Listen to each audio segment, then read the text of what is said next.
Okay, let's talk about the cost of ownership on the EcoDiesel, or basically any diesel compared to gas. I've owned a lot of diesels. It seems to be relatively the same for all of them. And in general, the misconceptions of some people saying, oh, diesels cost way more, and some people think they're way cheaper, and they're probably both wrong. So let's get right into it and start out with fuel and the fuel costs, fuel savings. And the way I stack things up is I compare apples to apples. I don't try to get the fuel savings to pay for anything else but the fuel savings. It's just bonus for you. So the fuel is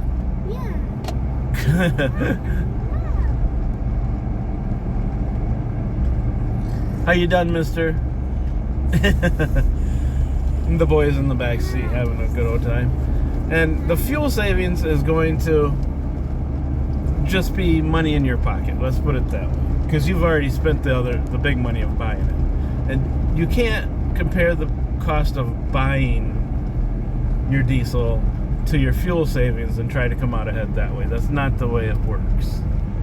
But the way it will work is if you compare fuel price to fuel. I mean, fuel mileage to fuel mileage and fuel price to fuel price. You will come out ahead with the diesel. But not as ahead as you may think, because in the fuel category, I also put DEF fluid and fuel filters. And that drops it down quite a bit. You're still going to come out ahead, but I'm going to almost call that a wash. It's going to be a draw, because it's just the extra expenses makes your savings go down so much. Unless you tow constantly. That's where the gas really starts hurting. Because if you tow so much, the diesel loses less miles per gallon towing than the gas does. So that's where you'll start getting ahead. If you're really into towing, traveling the highway at high rates of speed, the diesel's going to save you even more. But still, on a daily driver basis, you're going to kind of break out even. Sadly enough to say, because of all the new costs of the new diesels. But that's not a terrible thing. Now, people will tell you the oil changes on diesels are stupid expensive and that it kills the value of a diesel. And that's where I say that's not right either. Because, like with my Jeep Liberty, I change the oil every 3,500 miles. Well, with my EcoDiesel, I change the oil every 9,500 miles. So that's like 3 oil changes in the Liberty compared to 1 oil change in the diesel. So your price starts equaling out again. I mean, it's a $150 oil change on the Liberty, on the EcoDiesel if you do it yourself.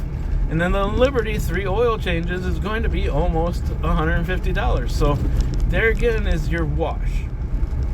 I mean, your little bit of savings on your gas could probably cover the little bit of difference in the oil changes. So, how about that big purchase price?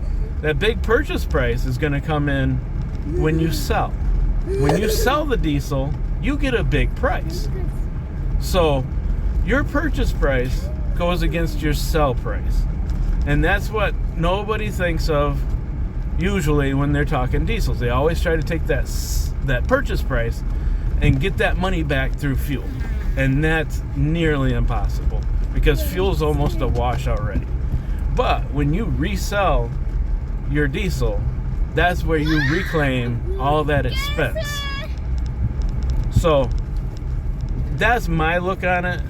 If you need to tell that to your wife to buy your diesel, then go right ahead and explain this to them. But as far as profiting and thinking you're going to come out ahead buying a diesel, probably not going to happen. You're just going to have all that torque and all the tow power and all the sportiness of the diesel, and not have and still have a wash with the people that bought the gas. So that's how I like to put it. I buy a lot of vehicles. I go through a lot of vehicles, and that's how it always seems to be. You don't really save from one over the other very much, especially now that there's DEF fluid to buy, and then you get into the bad fuels and you have to change fuel filters often. And so I think it's pretty much usually just a wash between gas and diesel. But with the diesel, you get the diesel, and if you want to drive it 300,000 miles, you're probably going to be able to drive it 300,000 miles. I don't keep vehicles more than a couple of years usually, so I don't worry about how many miles I drive. I just like the extra torque and the sportiness feel of the diesel. The gas engine, yeah, maybe it goes top speed more, but your speed limits limit that anyways. So that's my take on the diesel versus gas. I've had a lot of gas vehicles, and I've had just as many diesel vehicles, and it never seems like I save much over one over the other unless I'm towing a lot. When I'm towing a lot, you do notice that your gas engine is bogging, and you do notice that your gas vehicle is chugging down the fuel, and you don't notice that as much with diesel. So I hope this puts a better perspective on the gas versus diesel dilemma, and don't be afraid of buying a diesel. The purchase price comes back at the end. The purchase price will never be recouped unless you drive at 500,000 miles. So the purchase price will come back at the end, and that's how the diesel equals out, at least for me.